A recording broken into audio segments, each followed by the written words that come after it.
Good evening Priyanshi बेटा, कैसे हो?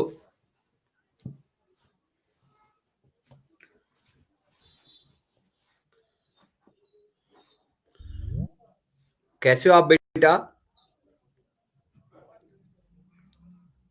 गुड इवनिंग अनुराग। अनुराग कैसे हो बेटा आप?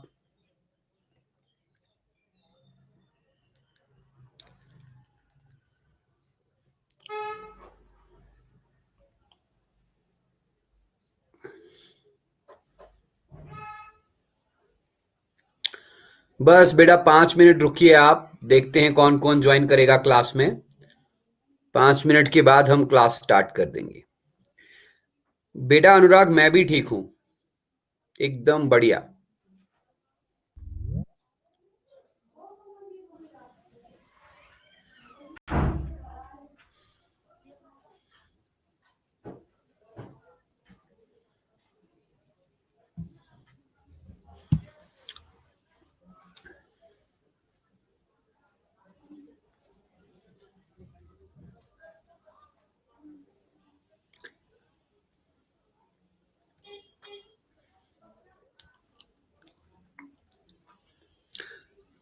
किसी को याद है क्या पिछली क्लास में कहां तक बताए थे हम? पिछली क्लास में हम प्रोटोकॉर्डेटा के बारे में आपको बताए थे, याद है क्या?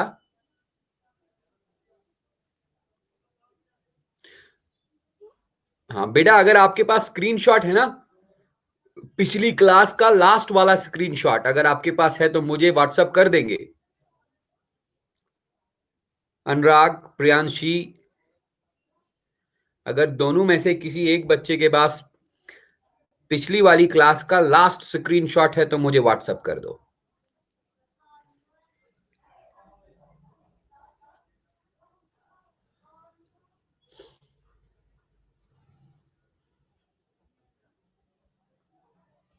व्हाट्सअप कर दो फिर।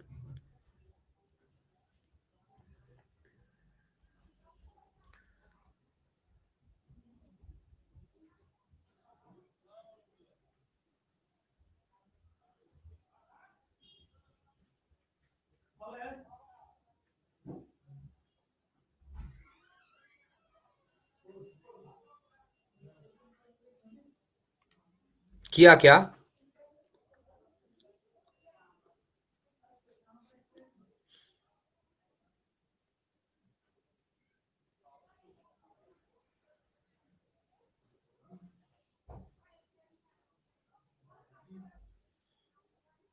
बस, थैंक यू थैंक यू, मिल गया बेटा।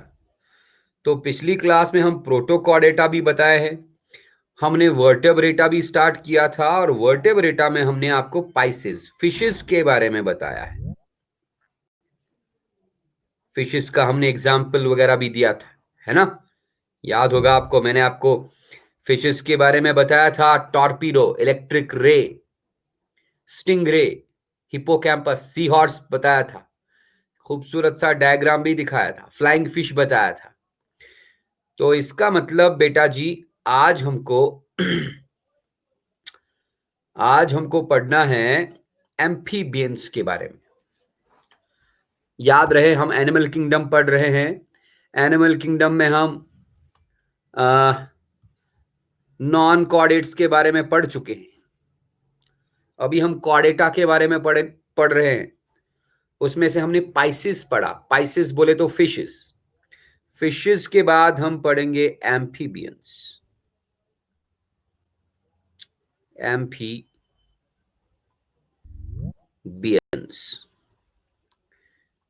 या हम बोलेंगे, ऐसे भी बोल सकते हैं। गुड इवनिंग सौरभ, कैसे हो बेटा जी? क्लास एम्फीबिया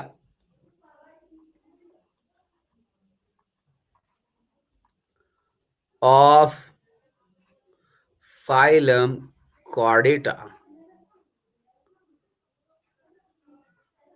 फाइलम कॉर्डेटा का, यू कॉर्डेटा का क्लास एम्फीबिया। ठीक है, तो सुने बेटा, एम्फीबियंस के कुछ कैरेक्टरिस्टिक फीचर्स। सबसे पहली बात, amphibians are cold blooded animals. Cold blooded animals.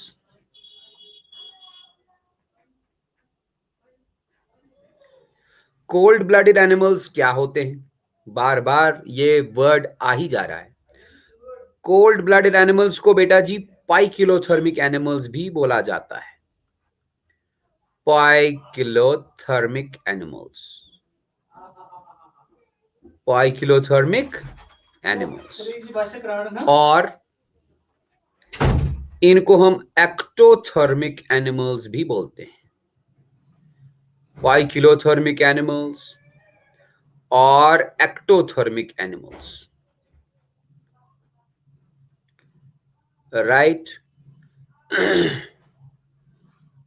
अब ये कोल्ड ब्लडेड या पाइक्लोथर्मिक या एक्टोथर्मिक एनिमल्स क्या है, मैं पिछली क्लासेस में भी बोल चुका हूं, आज भी बोलूंगा। पाइक्लोथर्मिक एनिमल्स और ectothermic animals or cold blooded animals are those animals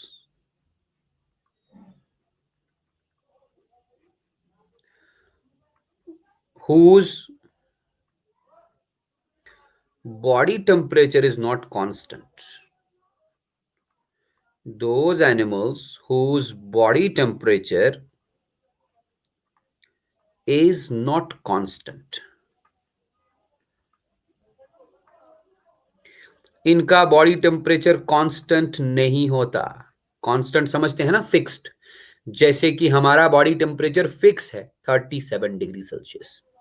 इनका बॉडी टेम्परेचर बेटा फिक्स्ड नहीं है, कांस्टेंट नहीं है, बट चेंजेस, इनकी बॉडी का टेम्परेचर चेंज हो जाएगा, चेंज होता है, it changes with the change in the environmental temperature. With the change in the environmental temperature.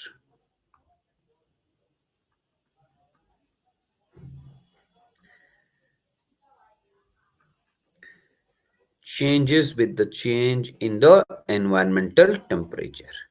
जैसे ही गुड इवनिंग सक्षम राय, बेटा लेट क्यों ज्वाइन किए?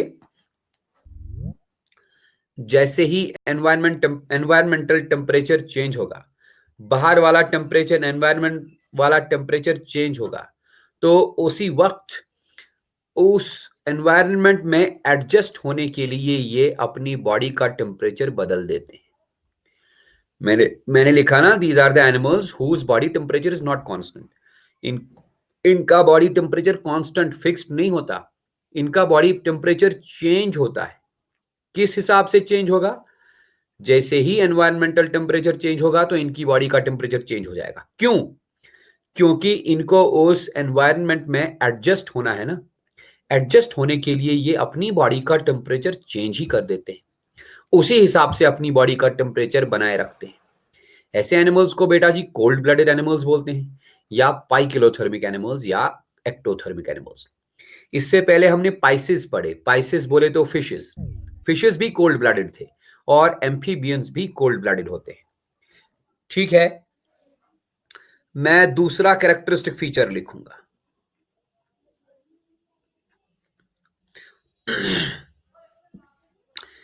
They can live on,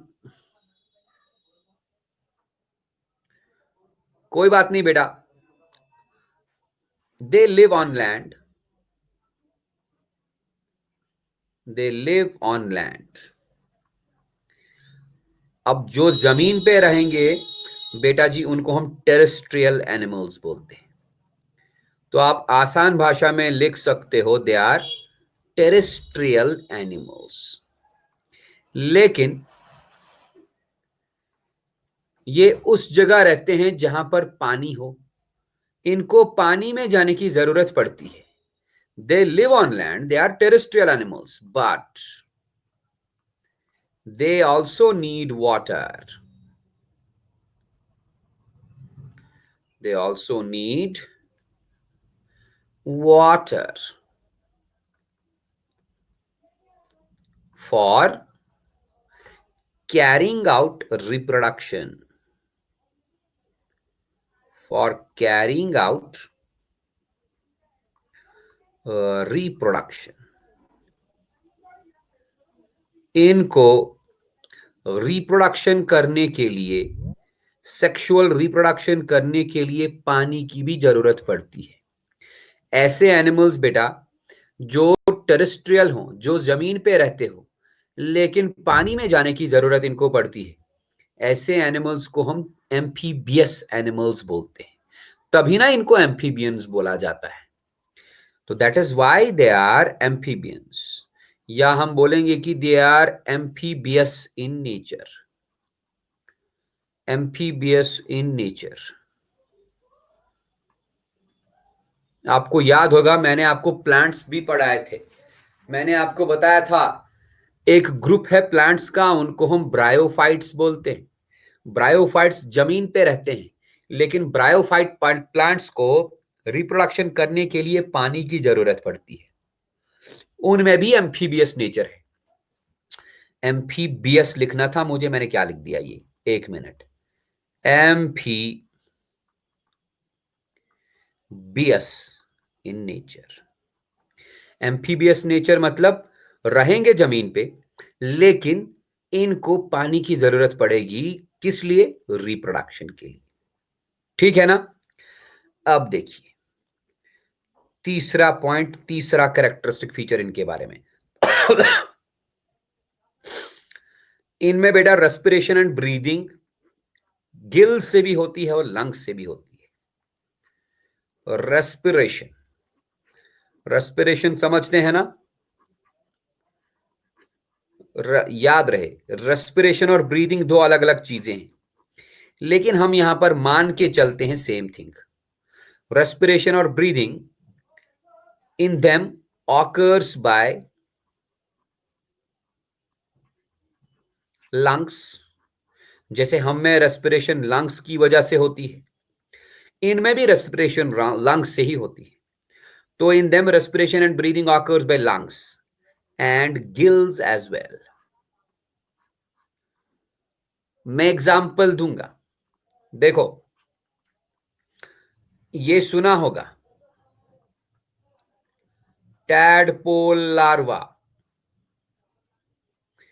of frog. Frog का जो टैडपोल लार्वा होता है ना बेटा जी,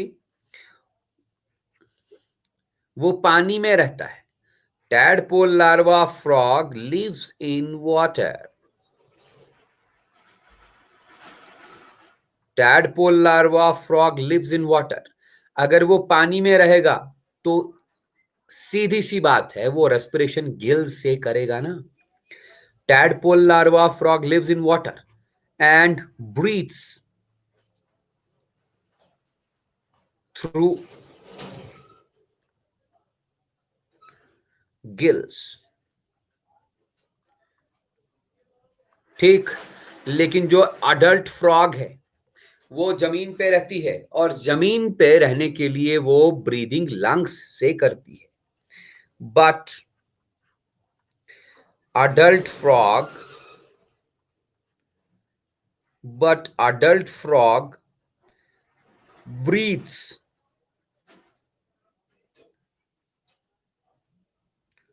through lungs। तभी मैंने लिखा एम्फीबियंस में ब्रीदिंग या रेस्पिरेशन लंग्स से भी होती है और गिल्स से भी होती है। ठीक है ना? चलेगा? हाँ। चौथा कैरेक्टरिस्टिक फीचर देखिए बेटा जी। आप लोगों को पता है हमारे अंदर, हमारे में जो हार्ट होता है, हार्ट में कितने चेंबर होते हैं? हमारे हार्ट में 4 चेंबर होते हैं। मैंने पिछली बार आपको बेटा जी बताया था जो फिशेस में हार्ट होता है उसमें 2 ही चेंबर होते हैं, एक ऑरिकल और एक वेंट्रिकल। बट यहां पर बात हो रही है एम्फीबियंस की। याद रखें, एम्फीबियंस के हार्ट में 3 चेंबर्स होते हैं। They have a three-chambered heart. They have a three-chambered heart.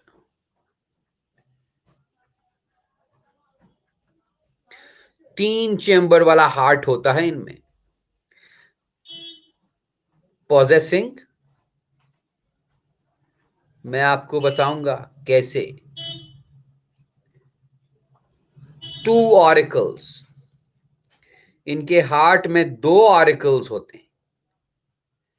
And only one ventricle. हमारे हार्ट में दो ऑरिकल्स और दो वेंट्रिकल्स होते हैं, लेकिन इनके हार्ट में केवल एक ही वेंट्रिकल होता है. तो एक वेंट्रिकल दो ऑरिकल्स मिलके तीन चेंबर बनाएंगे. ठीक है. हाँ अनुराग, क्लियर है ना?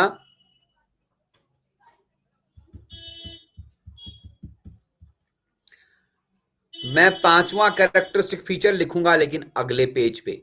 आप इसका स्क्रीनशॉट लेके डन कर दीजिए.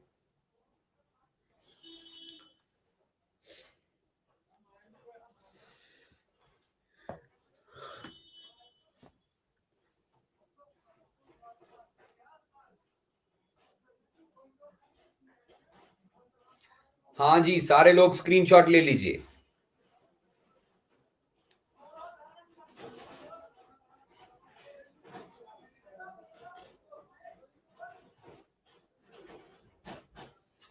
अरे भाई, दो ही लोगों ने स्क्रीनशॉट लिया.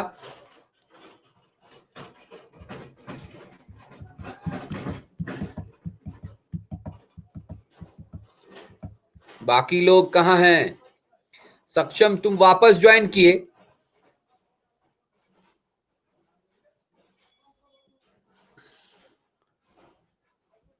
स्क्रीनशॉट ले लिया फिर?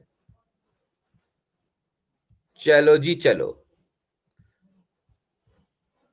ओके, मैं एक और कैरेक्टरिस्टिक फीचर बोलूंगा बेटा.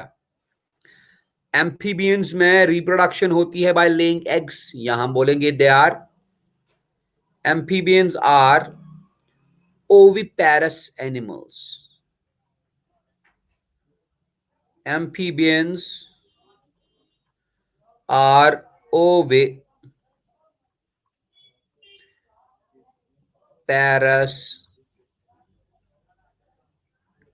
animals.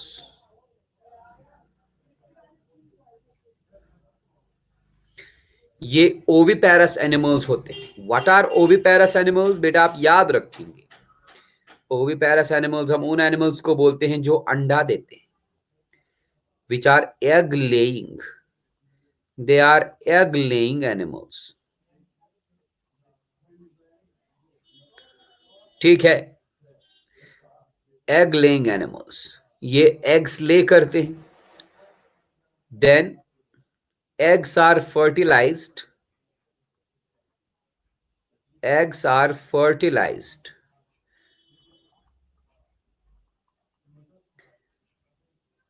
outside the body.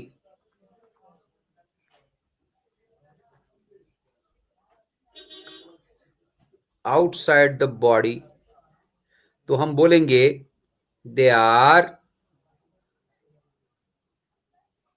या ऐसे लिखेंगे हम, इनमें फर्टिलाइजेशन एक्सटर्नल होती है. आपको मैं बेटा फर्टिलाइजेशन समझाऊंगा. फर्टिलाइजेशन का मतलब है जब male sex cell female sex cell के साथ फ्यूज होगा और जाइगोट बना देगा.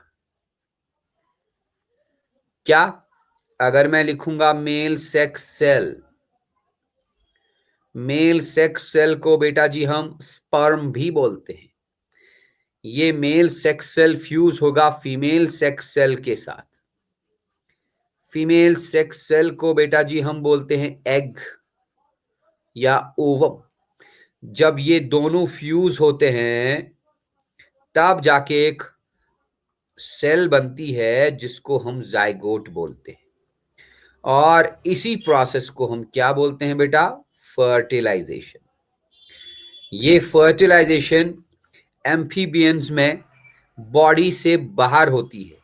अगर फर्टिलाइजेशन बॉडी से बाहर हो गई, फीमेल एम्फीबियन ने एग दिया, एग उसने ले किया और उस एग के साथ बॉडी के बाहर ही मेल सेक्स सेल फ्यूज होके जाइगोट बना दिया, then the fertilization is external.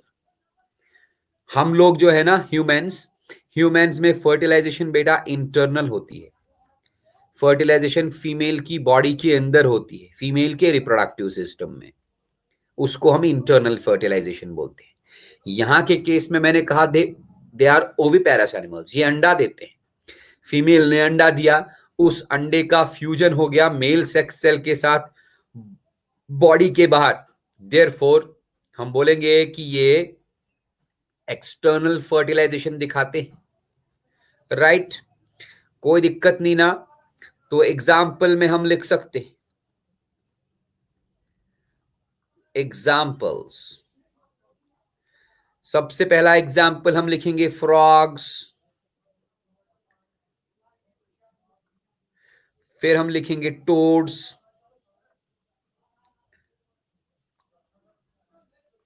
Then salamanders. Frogs, toads and salamanders, ये सारे एम्फीबियंस में आते हैं। ठीक है। अच्छा, वन मोर पॉइंट आप याद रखेंगे बेटा, मुझे याद आया बेटा जी, इनमें डेवलपमेंट इनडायरेक्ट होती है। नहीं जी, बटरफ्लाई एम्फीबियंस में नहीं आती बेटा। बटरफ्लाई तो एक इंसेक्ट है ना, बटरफ्लाई फाइलम आर्थ्रोपोडा में आती है, मैं तो पहले ही पढ़ा चुका हूं उसको। यहां पर बेटा जी डेवलपमेंट इनडायरेक्ट होती है, development is indirect. Indirect development का मतलब क्या है? जो ये जाइगोट बनाना बेटा, ये जाइगोट डायरेक्टली यंग वन में कन्वर्ट नहीं होगा। जाइगोट पहले लार्वल फॉर्म में कन्वर्ट होगा, ये एक लार्वा बनाएगा, बाद में ये लार्वा यंग वन बनाएगा, यंग ऑफस्प्रिंग बनाएगा। अगर डेवलपमेंट में लार्वल स्टेज आए, तब आप मान लीजिए डेवलपमेंट डायरेक्ट नहीं होती, डेवलपमेंट इनडायरेक्ट होती है।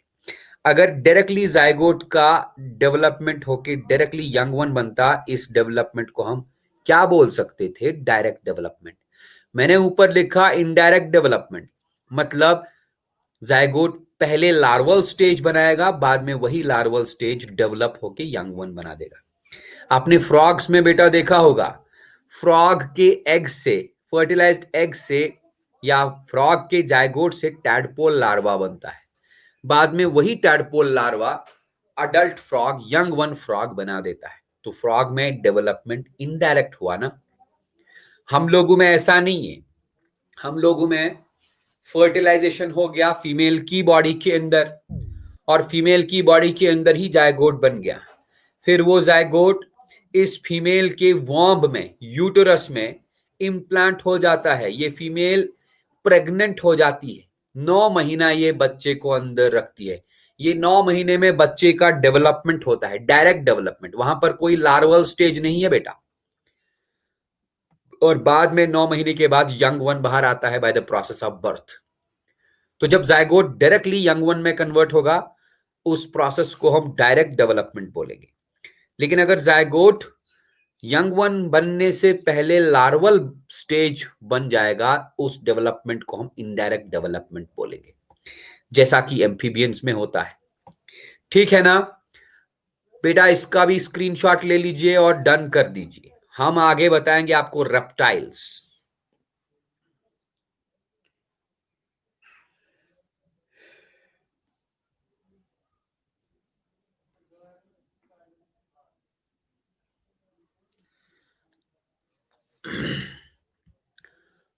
चलिए आगे,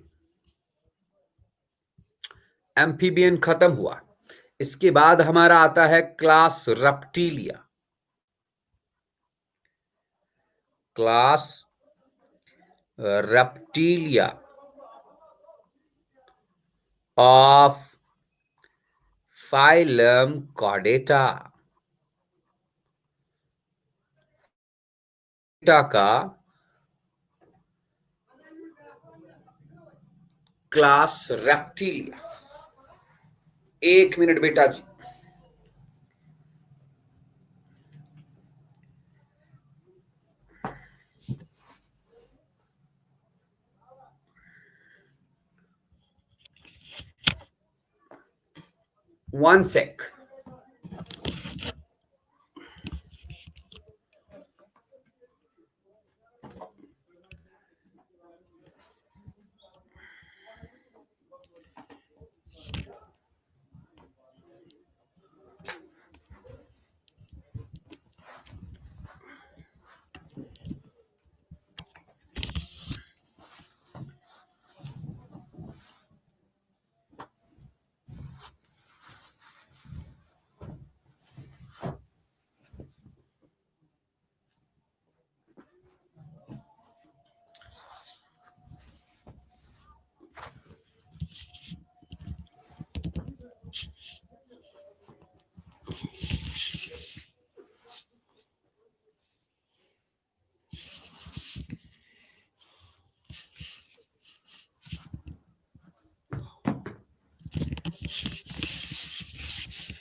हाँ, फाइलम कॉर्डेटा का क्लास रेप्टिलिया।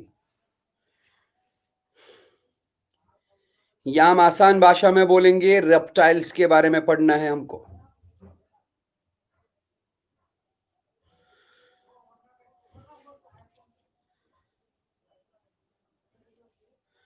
देखिए बेटा, अगेन हम बोलेंगे reptiles are cold blooded animals. फिर से वही,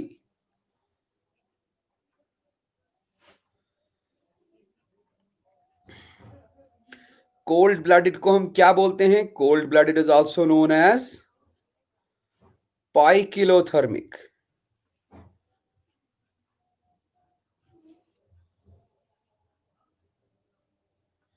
दूसरा नाम भी है, और एक्टोथर्मिक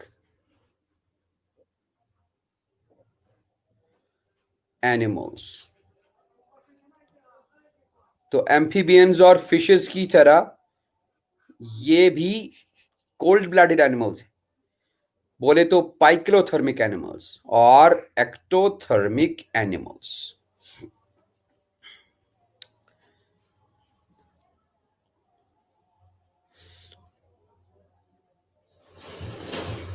इनकी बॉडी पे बेटा स्केल्स होते हैं। They have scales on their bodies.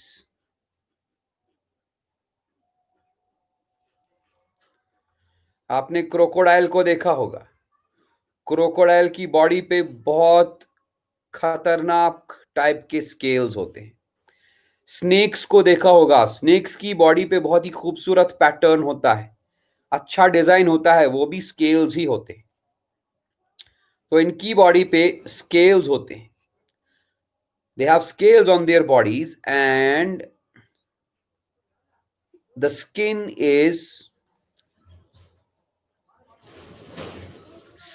Is dry. इनका स्किन ड्राई और थिक होता है। बट एम्फीबियंस के साथ बेटा ऐसा नहीं है। एम्फीबियंस का स्किन बहुत ही स्मूथ होता है। एम्फीबियंस के स्किन के ऊपर कोई भी स्केल्स नहीं होते। उनका स्किन बहुत पतला होता है, thin skin, smooth skin and wet skin as well. मैं अलग से लिखता हूं यहां पर, वहां लिख देना चाहिए था, भूल गया मैं। इधर देखिए, एम्फीबियंस। एम्फीबियंस का स्किन का बात अगर करें तो एम्फीबियंस का स्किन थिन, मॉइस्ट, मॉइस्ट मतलब गीला, एंड विदाउट स्केल्स। उसके ऊपर कोई भी स्केल्स नहीं होते। लेकिन रेप्टाइल्स की बॉडीज पे जो स्किन होता है, that skin is very dry, कोई मॉइस्चर नहीं उसमें, एंड थिक, और बॉडी के ऊपर स्केल्स भी होते हैं। नेक्स्ट फीचर देखिए बेटा जी, रेप्टाइल्स का heart is incompletely four chambered. Incompletely four chambered, इसका मतलब क्या है ये इनकम्प्लीटली फोर चेम्बर्ड का? हम आपको बताते हैं। अगर हम ये हार्ट मान लें,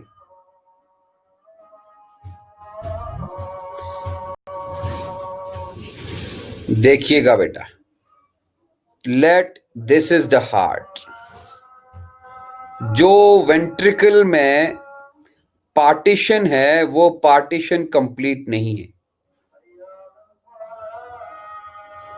हाँ, ऊपर देखिए दो ऑरिकल्स जो कि कंप्लीट ऑरिकल्स है।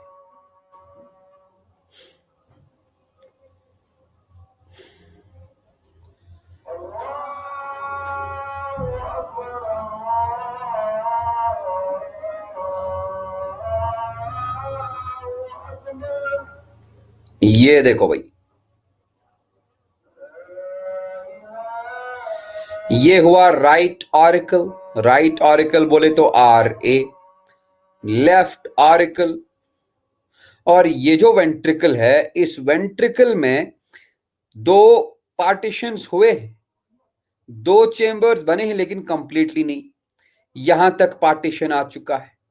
मैं यहां लिखूंगा this is the incompletely divided ventricle.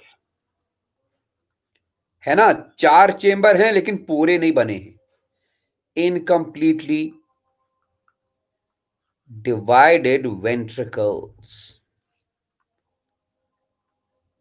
तभी मैंने कहा इनकम्प्लीटली फोर चेंबर। दो आर्टिकल और एक वेंट्रिकल जो आधा डिवाइड हो चुका है दो चेंबर्स में।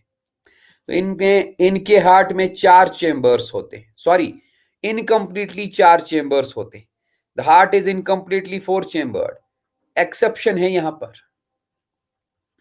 Accept crocodiles. बेटा क्रोकोडाइल्स एक्सेप्शनल केस है। क्रोकोडाइल्स में कंप्लीटली फोर चेंबर्ड हार्ट होता है,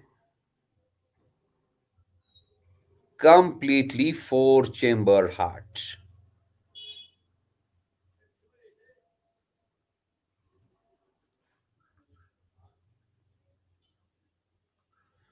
क्या समझे? मतलब क्रोकोडाइल्स के हार्ट में ये जो ये पार्टीशन है ना, ये पार्टीशन बराबर ऊपर तक जाएगा और दो चेंबर्स बन जाएंगे वेंट्रिकल की। फिर दो ऑरिकल्स एंड टू वेंट्रिकल्स होंगे क्रोकोडाइल्स के हार्ट में।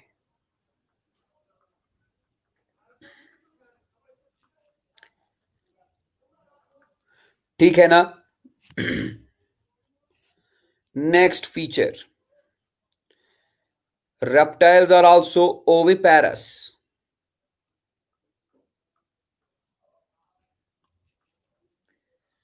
Oviparous.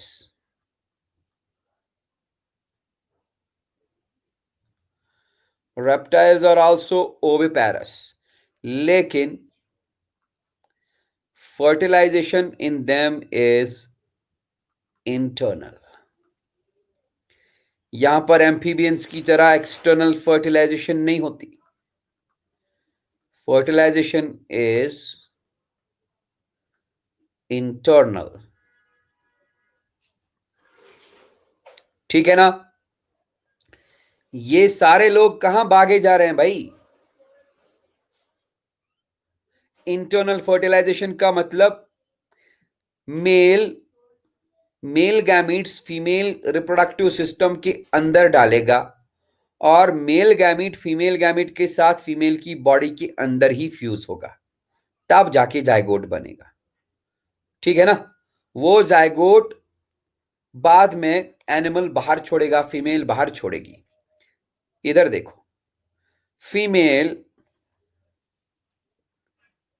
animal releases, female animal lays fertilized eggs. वो फर्टिलाइज्ड एग्स बाहर फेंकेगा.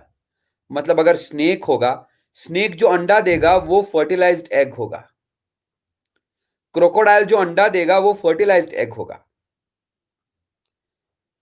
कछुआ है इसमें, टर्टल, वो अगर अंडा देगा तो फर्टिलाइज्ड एग होगा. लिजार्ड अगर अंडा देगा तो फर्टिलाइज्ड एग होगा.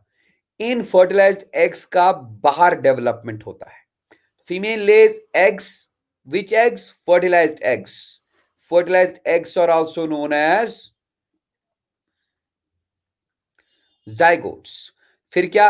Then these zygotes are developed outside the body. इनका डेवलपमेंट होगा बॉडी से बाहर. Development outside. लेकिन ये डेवलपमेंट बेटा जी इनडायरेक्ट नहीं होगा, डायरेक्ट होगा. Development outside the body and direct development. Direct मतलब यहां पर कोई लार्वल स्टेज नहीं बनेगा. ठीक है. एग्जाम्पल में हम लिख सकते हैं, क्लास करते रहो, ये आज ये यूनिट ही खत्म होगा. एग्जाम्पल में लिखेंगे क्या क्या? लिजार्ड्स. लिजार्ड्स आते हैं रेप्टाइल्स में. Crocodiles,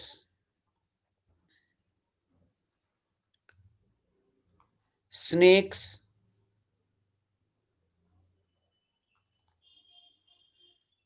turtles,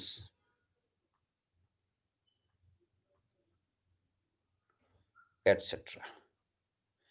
lizards, crocodiles, snakes and turtles, ये आते हैं रेप्टाइल्स में. तो बेटा जी इसका स्क्रीनशॉट लेके डन लिख दो.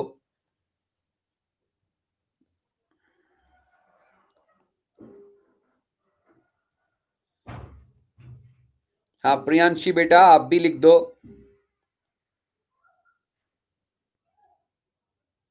ग्रेट. बस मैं जल्दी छोड़ दूंगा आज, मैं ये यूनिट खत्म करके आपको बाय बाय बोल दूंगा. ठीक है ना?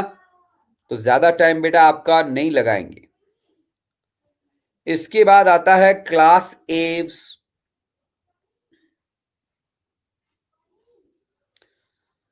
Class Aves of phylum Chordata. हमारा जो फाइलम कॉर्डेटा हम पढ़ रहे हैं, फाइलम कॉर्डेटा का क्लास एव्स. एव्स बेटा हम बर्ड्स को बोलते हैं. तो मतलब ये है हमको यहां पर पढ़ना है बर्ड्स के बारे में. ठीक है ना? तो देखते रहिए. बर्ड्स के मैं ज्यादा से ज्यादा 2 या 3 फैक्ट कैरेक्टर्स बताऊंगा.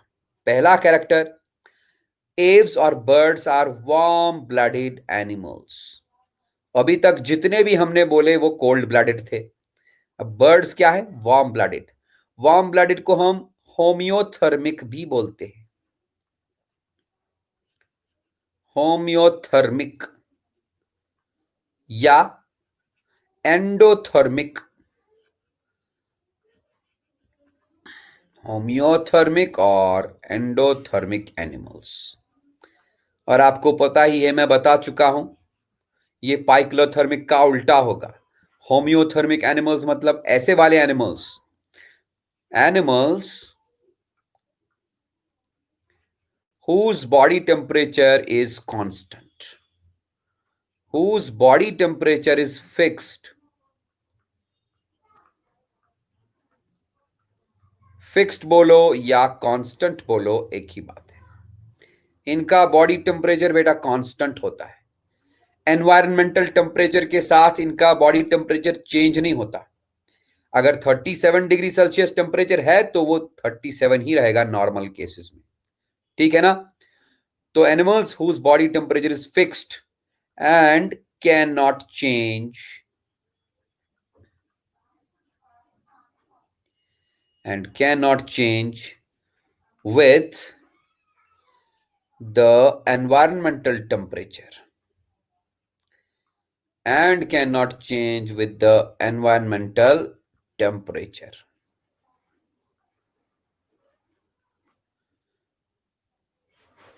ऐसे एनिमल्स को हम वार्म ब्लडेड एनिमल्स बोलते हैं या होम्योथर्मिक एनिमल्स बोलते हैं। दूसरा देखिए बेटा, दूसरा फीचर, इनके 4 लिम्ब्स, लिम्स समझते हो ना, लिम्स, हाथ पैर, इनके 4 लिम्स, 4 लिम्स मतलब आगे वाले limbs, front limbs, front limbs are modified into wings. 4 limbs are modified into wings. 4 limbs are modified into wings.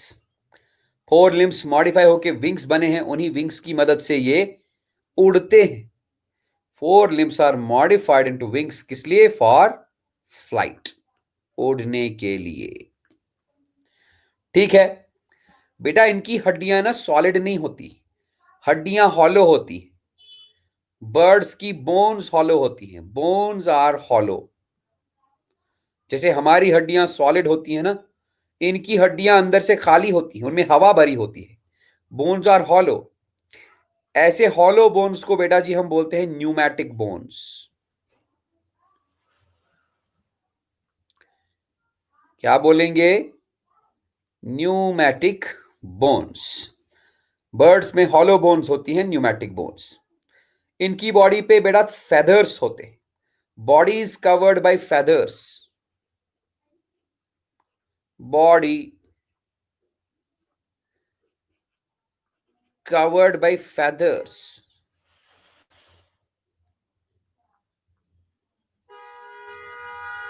ठीक, इनमें रेस्पिरेशन एंड ब्रीदिंग लंग्स से होती है, respiration bye means of lungs. इनमें हार्ट 4 चेम्बर्ड होता है, जिसमें 2 ऑरिकल्स और 2 वेंट्रिकल्स होंगे, 4 चेम्बर्ड हार्ट। और बर्ड्स भी क्या करते हैं? दे आर ओविपेरस, ये भी अंडा देते हैं। ओविपेरस बोले तो एग लेइंग। बाद में उन एग्स का हैचिंग, हैचिंग बोले तो डेवलपमेंट, बाहर करते हैं, मतलब इनका डेवलपमेंट एक्सटर्नल है, डेवलपमेंट इज एक्सटर्नल, और ये डेवलपमेंट डायरेक्ट होता है, मतलब लार्वल स्टेज यहां पर नहीं होगा। बेटा जी बर्ड्स के काफी सारे आप एग्जाम्पल्स दे सकते हो, क्रो, ऑस्ट्रिच, याद रखें ऑस्ट्रिच एक ऐसा बर्ड है जो उड़ नहीं सकता। कीवी, कीवी भी एक ऐसा बर्ड है जो उड़ नहीं सकता। ये दोनों फ्लाइटलेस बर्ड्स हैं, फ्लाइटलेस बर्ड्स। पेंगुइन, बेटा पेंगुइन भी उड़ नहीं सकता, और पेंगुइन मैरीन बर्ड है। मैरीन मतलब जो समुद्र में, मैरीन वाटर में रहता है। मैं पेंगुइन में लिखूंगा marine flightless bird, flightless bird. और भी बहुत सारे हैं, कोल्ड प्लेस, और भी बहुत सारे बर्ड्स हैं, पैरट, पीकॉक, हाँ, स्पैरो। एक और मैं लिखूंगा बेटा जी हमिंग बर्ड, दुनिया का सबसे छोटा बर्ड, द स्मॉलेस्ट बर्ड। और ये फॉरवर्ड और बैकवर्ड दोनों साइड से उड़ता है, आगे भी उड़ता है और बैकवर्ड डायरेक्शन में भी उड़ता है। बेटा ये क्यूबा, क्यूबा एक कंट्री है, ज्यादातर वहां पाया जाता है। कितना छोटा होता है ये? इसका साइज कुछ मिलीमीटर ही होता है, मिलीमीटर या ज्यादा से ज्यादा 1 या 2 सेंटीमीटर। ठीक है ना जी? तो ये था बर्ड्स के बारे में, काफी सारे बर्ड्स आपने देखे होंगे, मैंने मेन मेन बर्ड्स बताए। आप बेटा जी इसका स्क्रीनशॉट लेके डन लिख दीजिए, उसके बाद हम मैमल्स के बारे में पढ़ेंगे।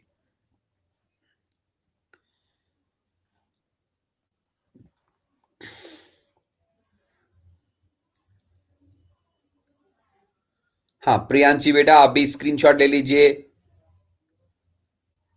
Very good.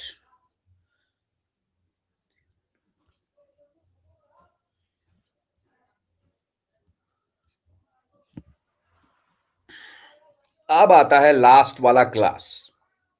कौन सा? Class Mammalia. Class Mammalia of phylum Chordata. Class Mammalia of phylum Chordata.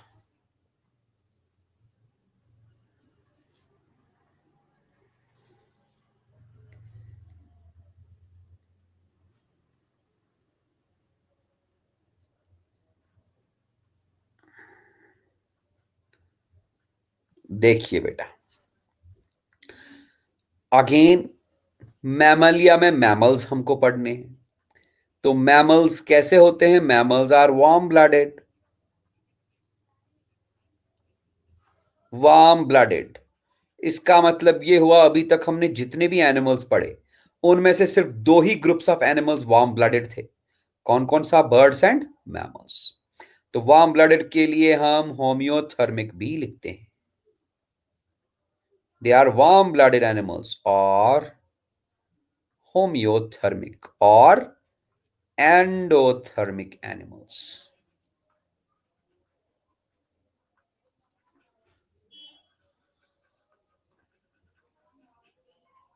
ठीक है ना जी? दूसरा देखिए बेटा, दूसरा फीचर, इनमें 4 चेम्बर्ड हार्ट होता है। They have got a 4 chambered heart. हाँ वही, body temperature constant, body temperature environmental temperature के साथ चेंज नहीं हो पाएगा। 4 चेम्बर्ड हार्ट। हार्ट में 2 ऑरिकल्स और 2 वेंट्रिकल्स होंगे। तीसरा फीचर देखिए बेटा, skin. Skin is covered by hairs. Skin covered by, skin पे हेयर्स होते हैं। स्किन पे स्वेट ग्लैंड्स होते हैं। स्वेट ग्लैंड समझते हो, जिनसे स्वेट निकलता है, पसीने वाले ग्लैंड्स। स्किन पे ऑयल ग्लैंड्स भी होते हैं।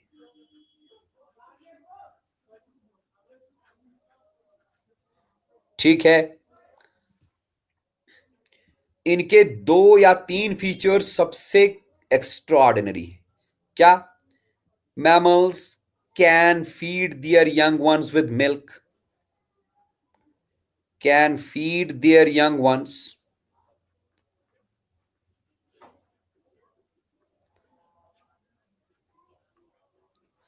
With milk. ये अपने बच्चों को दूध पिला सकते हैं। अभी तक हमने जितने भी एनिमल्स पढ़े बेटा, उनमें से एक भी एनिमल के पास ये कैरेक्टर नहीं है। This is an exclusive character for mammals. Mammals ही ऐसे एनिमल्स हैं जो अपने बच्चे को दूध पिला सकते हैं। क्यों? क्योंकि बेटा इनके पास दूध पिलाने वाले ग्लैंड्स होते हैं। They can feed there young ones with milk. Why? Because they have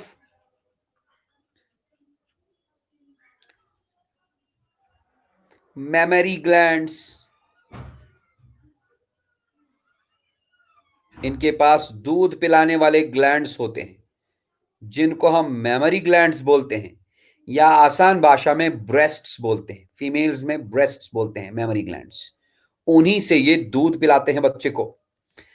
दूसरा इंपॉर्टेंट फीचर बेटा जी इनमें क्या? Mammals have, they have external ears. कान, एक्सटर्नल कान इनमें होते हैं बेटा। आप खुद को देखोगे तो आप भी बाहर से अपने कानों को टच कर सकते हो, है ना। डॉग्स, कैट्स, लायंस, टाइगर्स, गाय, भैंस, ये सारे मैमल्स हैं बेटा जी, और इनमें एक्सटर्नल कान होते हैं। बर्ड्स को देखो, बर्ड्स में एक्सटर्नल ईयर्स होते हैं क्या? ढूंढो जरा किसी बर्ड में एक्सटर्नल ईयर, नहीं होते। रेप्टाइल्स को देखो, स्नेक, क्रोकोडाइल, उनमें एक्सटर्नल ईयर्स होते हैं क्या? नहीं होते। एम्फीबियंस को देखो, एक्सटर्नल ईयर्स दिखेंगे क्या? नहीं दिखेंगे। तो मैमल्स ही ऐसे एनिमल्स हैं जिनमें एक्सटर्नल ईयर्स होते हैं। बेटा जी, इन एक्सटर्नल ईयर्स को हम पिन्ना बोलते हैं। कान जिसको हम हाथ से पकड़ सकते हैं। ये दो फीचर्स इनमें बहुत ही स्ट्राइकिंग फीचर्स हैं, है ना। तीसरा feature, they can give birth to young ones, बच्चे को जन्म देंगे। Mammals can give birth to young ones. Mammals बच्चे को जन्म दे सकते हैं, ठीक। They can give birth to young ones, और बाद में उन यंग वंस को दूध पिलाएंगे। अभी तक मैंने आपको बर्ड बताया, बर्ड भी बच्चे को जन्म नहीं देता, वो भी अंडा देता है। रेप्टाइल भी बच्चे को जन्म नहीं देता, वो भी अंडा देता है। एम्फीबियन, फिश, सारे अंडा ही देते हैं, सारे ओविपैरस हैं। लेकिन अगर एनिमल जन्म देता है बच्चे को, ऐसे बर्थ गिविंग एनिमल्स को बेटा हम बोलते हैं विविपैरस एनिमल्स। तो मैमल्स आर, यस, हम लोग भी मैमल हैं। Mammals are viviparous animals. Viviparous animals का मतलब ऐसे एनिमल्स जो बच्चे को जन्म देते हैं, ठीक है ना। अच्छा जी बेटा, कुछ एक्सेप्शंस हैं। मैमल्स में कुछ एक्सेप्शनल केसेस हैं। सबसे पहला मैं लिखूं, egg laying mammals. Egg laying mammals, ये मैमल्स हैं लेकिन बच्चे को जन्म नहीं देते, ये अंडा देते हैं। अंडे से बच्चा निकलेगा, उस बच्चे को दूध पिलाएंगे। बेटा जी, एग लेइंग मैमल्स को हम प्रोटोथीरियन मैमल्स भी बोलते हैं। Prototherian mammals, they do not give birth to the young ones, बच्चे को जन्म नहीं देंगे। फिर क्या? दे ले एग्स, फर्टिलाइज्ड एग्स, उनसे बच्चा निकलेगा हैचिंग के बाद, तब जाके उस बच्चे को दूध पिलाएंगे। इसमें हम एग्जाम्पल लिखेंगे। एक एनिमल है बच्चे, उसका नाम है duck billed platypus. Duck billed platypus. दूसरा example, spiny anteater. Spiny anteater, duck billed platypus और स्पाइनी एंट ईटर, दोनों बच्चे को जन्म नहीं देते, अंडा देते हैं। और अंडा देने के बाद जब उस अंडे से बच्चा निकला, उस बच्चे को दूध पिलाते हैं। दैट इज वाई इनको हम बोलते हैं एग लेइंग मैमल्स। इनका पॉपुलेशन बेटा बहुत कम होता है, ये पूरी दुनिया में नहीं होते, किसी किसी जगह पर होते हैं। अगर आप डक बिल्ड प्लैटिपस को ढूंढोगे तो आपको सिर्फ ये ऑस्ट्रेलिया में एक रीजन है, उस रीजन का नाम है टेस्मेनिया। टेस्मेनिया में देखने को मिलेगा। इसी तरह स्पाइनी एंट ईटर भी टेस्मेनियन रीजन में आपको मिलेगा, पूरी दुनिया में और कहीं नहीं मिलेगा। इनका पॉपुलेशन मैंने कहा पहले ही कम होता है। जिस एनिमल या प्लांट का पॉपुलेशन कम होता है ना बेटा, उसको हम बोलते हैं एंडेमिक स्पीशीज। क्या बोलते हैं? Endemic species. एक मिनट बेटा।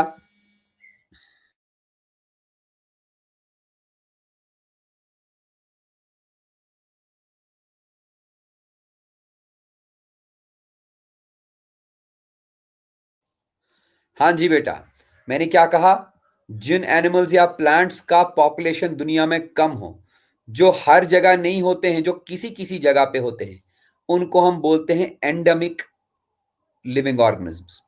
डक बिल्ड प्लेटिपस और स्पाइनी एंट ईटर दोनों सिर्फ टेस्मेनिया में पाए जाते हैं। That is why they are endemic animals.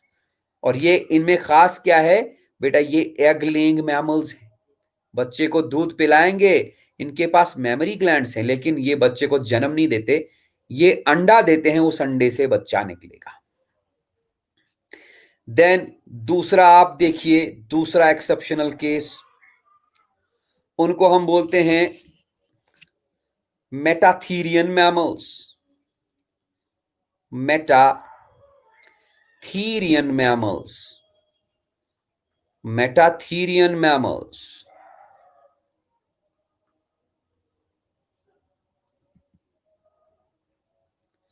अब ये क्या चीज है बेटा? ये काम करते हैं, they give birth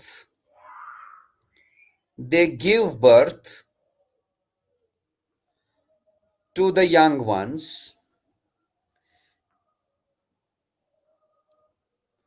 They give birth to the young ones, but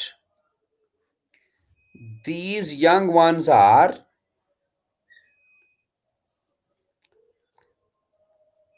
not developed properly. ये बच्चे को जन्म तो देते हैं, लेकिन इस बच्चे में अभी बहुत सारी कमियां होती है। ये बच्चा अभी प्रॉपरली डेवलप नहीं हुआ होता, इसमें बहुत सारी चीजें बननी होती हैं। These are not developed properly. फिर क्या करते हैं? फिर ये इस इनकम्प्लीटली फॉर्म्ड बच्चे को उठाते हैं और इनके सामने ना पेट में एक पाउच होता है, उसी पाउच में उस बच्चे को रखते हैं। दे कीप, कंगारू देखा होगा ना टीवी वगैरह पे, they keep their incompletely developed, हाँ kangaroo, they keep their incompletely developed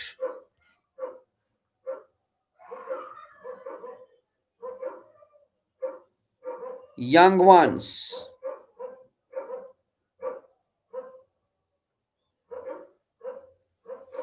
in their body pouches. इनकी बॉडी में पाउचेस होते हैं, उन्हीं पाउचेस में रखते हैं इनको। तब तक रखते हैं जब तक उनका कंप्लीट डेवलपमेंट नहीं होता। बाद में जब वो कंप्लीटली डेवलप होते हैं, फिर वो पाउच से बाहर आएंगे, फिर वो खुद यहां वहां घूमने स्टार्ट कर देंगे। ऐसे वाले मैमल्स जो बच्चे को जन्म तो देते हैं, लेकिन उस बच्चे में काफी सारी प्रॉब्लम्स होती हैं, कमियां होती हैं, वो बच्चा कंप्लीटली बेटा डेवलप नहीं हुआ होता है, उसमें अभी बहुत सारा डेवलपमेंट बाकी होता है। दैट इज वाई ये उस इनकम्प्लीटली डेवलप्ड बच्चे को अपने बॉडी पाउच में रखते हैं। उस बॉडी पाउच के अंदर उस बच्चे का बाकी बचा हुआ डेवलपमेंट कंप्लीट होता है, तब जाके वो बच्चा बाहर आता है। ऐसे एनिमल्स को हम मेटाथीरियन मैमल्स बोलते हैं, और इस कंडीशन को बेटा हम बोलते हैं ओवोविविपैरिटी। मतलब ये मेटाथीरियन मैमल्स हैं, they are also known as ovoviviparous mammals. Ovoviviparous mammals. आप ये मत सोचना कि ओवोविविपैरस का मतलब है अंडा भी देगा और बच्चा भी पैदा करेगा, बिल्कुल भी नहीं। ओवोविविपैरस कंडीशन का मतलब है यही, ये बच्चे को जन्म तो देंगे, लेकिन वो बच्चा लेस डेवलप्ड होगा, कंप्लीटली डेवलप्ड नहीं हुआ। बाद में उस बच्चे को उठा के अपने बॉडी पाउच के अंदर रखेंगे। ठीक है ना बेटा? ये समझ आई? इसका स्क्रीनशॉट लेके डन कर दो जल्दी से।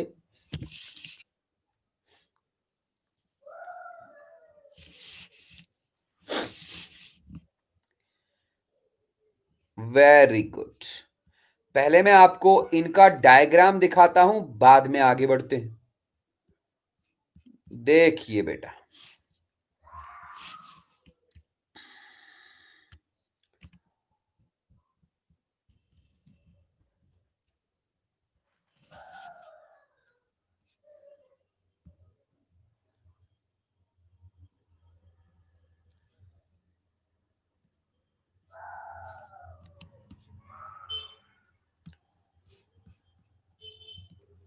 देखिए बेटा जी, मैंने यहां पर ना डक बिल्ड प्लैटिपस का एक खूबसूरत सा पिक्चर आपको दिखाना है।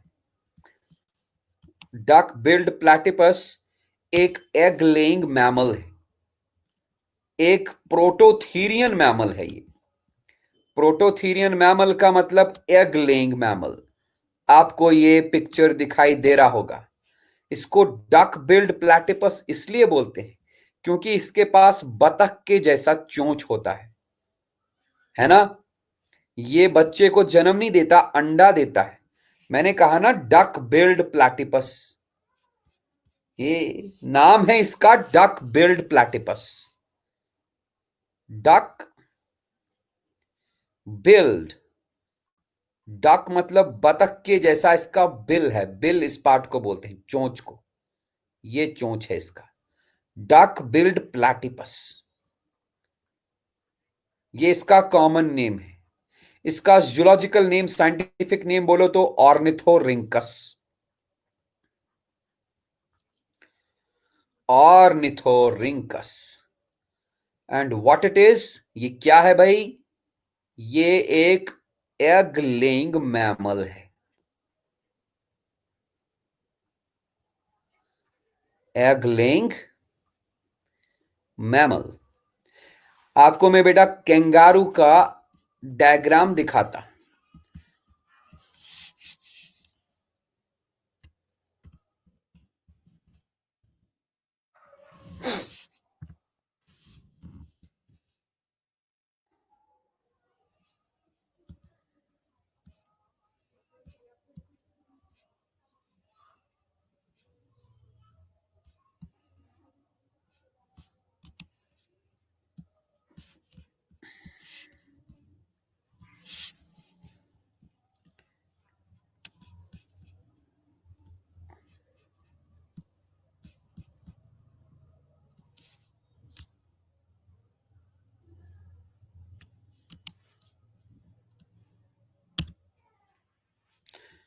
हाँ जी, जरा इस कंगारू वाले डायग्राम को देखो, दिखाई दे रहा है ना?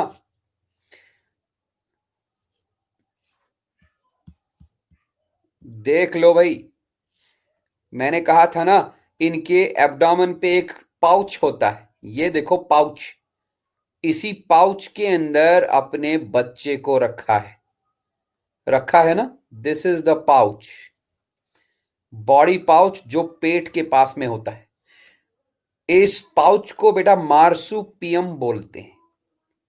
इस पाउच का नाम है, the pouch is known as marsupium. इसी मार्सुपियम में रखा है इसने इनकम्प्लीटली डेवलप्ड बेबी को।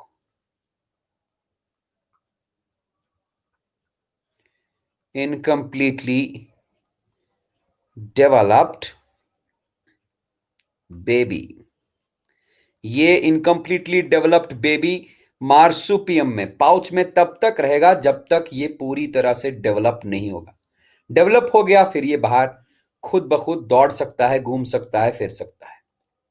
ठीक। तो कैंगारू क्या है बेटा? कैंगारू एक मेटाथीरियन मैमल है। Metatherian mammal. मेटाथीरियन मैमल, इनको हम बोलते हैं दे आर ओवोविविपैरस। ओवोविविपैरस मैमल्स। और ये वाला क्या था? Duck billed platypus. ये एक प्रोटोथीरियन मैमल है।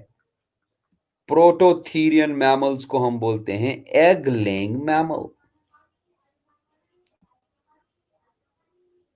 ठीक है ना? तीसरा कैटेगरी मैमल्स का है बेटा, उनको हम ट्रू मैमल्स बोलते हैं। True mammals. ट्रू मैमल्स बोले तो they are known as eutherian mammals. Eutherian mammals. Eutherian mammals में बाकी सारे मैमल्स आते हैं. कौन कौन से मैमल्स? ये डायरेक्टली बच्चे को जन्म देते हैं. इनमें कोई मार्सुपियम नहीं होता, अंडा नहीं देंगे, डायरेक्टली बच्चे को जन्म देंगे, बच्चे को दूध पिलाएंगे. ये कौन से मैमल्स हैं? मैं नाम लूंगा. Humans, dogs, monkeys, apes, cats, tigers, बहुत सारे, donkeys, lions, है ना. वेल, वेल भी एक यूथेरियन मैमल है. एलिफेंट, खरगोश है, चूहा है. ये सारे यूथेरियन या ट्रू मैमल्स हैं. ठीक है, इसका स्क्रीनशॉट लेके डन लिख दो बच्चे.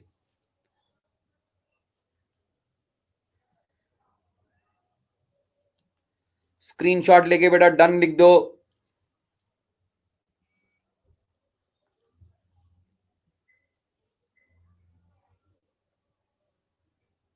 हाँ, अनुराग, प्रियांशी, टेक अ स्क्रीनशॉट.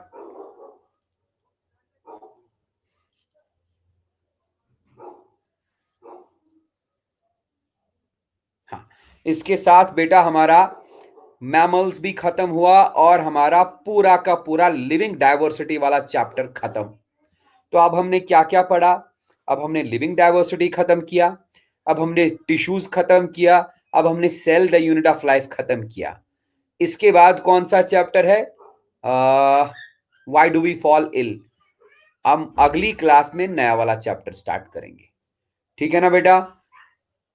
आज के लिए इतना काफी है. चलिए बेटा, स्क्रीनशॉट आप ले लिए हो. मिलते हैं अगली क्लास में. तब तक के लिए बेटा good bye and take care.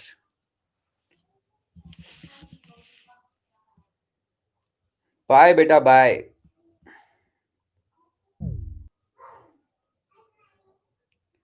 Bye Priyanshi बेटा.